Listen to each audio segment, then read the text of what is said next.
keys in there, and it's going to be relevant for our steel repair side, okay? So what you have to do is your task, yeah, or if you volunteer to do it, you compress your spring, yeah, so that's slotted across into a little keyway. Undo your idiot wheel. I'm not going to tell you why it's called that. You find that out for yourself.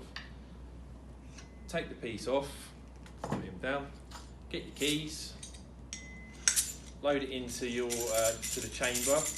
Yeah, keys are in. That's got to go the right way round. There's a round side. Slot him back on. Don't forget your idiot wheel. Put him back on. Uncompress that spring now, and then lock and load it. That's it. That's what you've got to do. But you're going to bit of fun, have a little dry run, bit of practice, and then you're going to go against the clock. That's why it's called quick draw McGraw. We want to see who the fastest gun is in this room. Yeah. So it's a bit of fun.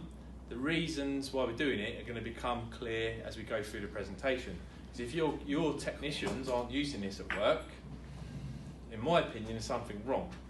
Because this is one of the best tools for repairing heavier stuff. Yeah?